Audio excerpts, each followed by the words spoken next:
पश्चिम बंगाल का चुनावी संग्राम और पहले दौर का मतदान और पहले दौर के मतदान में मैं मौजूद हूं नंदीग्राम। और इस बार का संग्राम बड़ा दिलचस्प है क्योंकि 3 बजे तक के जो आंकड़े आए हैं उसमें 78.77% तक बम्पर वोटिंग हो चुकी है। 6 बजे तक वोटिंग होनी है। 7 से 8 बजे के बीच चुनाव आयोग की तरफ से आखिरी आंकड़ा सामने आएगा और हो सकता है कि वो आंकड़ा पिछली बार का भी रिकॉर्ड तोड़ दे।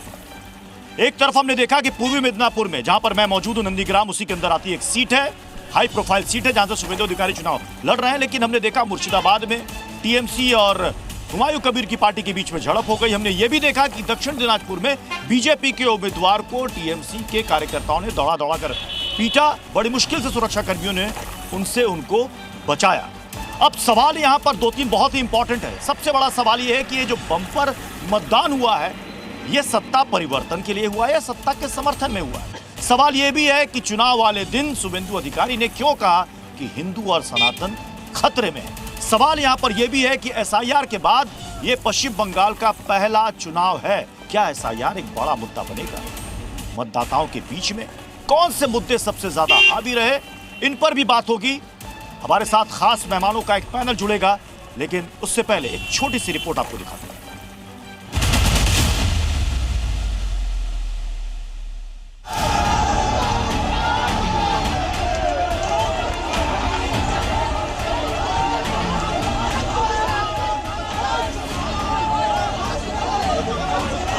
परिवर्तन होगा। यहाँ हिंदू जो हमारी दीदी बहनें रो रहा है, जो इस बार परिवर्तन नहीं होगा तो बंगाल का सनातन खत्म हो जाएगा। 9 नंबर बूथ और 10 नंबर बूथ, तो दोनों को मेरा एजेंट में घुसने नहीं दिया।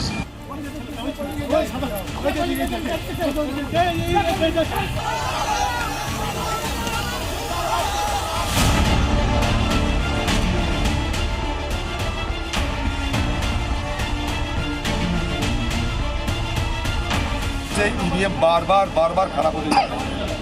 मैं से ये शिकायत भी दर्ज किए थे, उसके बाद इसको रिप्लेस किए गए थे, लेकिन रिप्लेस करने के बावजूद कोई हालत को परिवर्तन होने नहीं देख पाते हैं हम लोग। अरे इतना सेंट्रल वाहिनी अगर कश्मीर में रख दिया होता तो वहाँ पे 26 लोगों की मौत नहीं होती या लाल किले के ऊपर अटैक नहीं हुआ। कई माहौल है, पहले अंडर करंट था, अभी वो खुल के सामने आ गया है।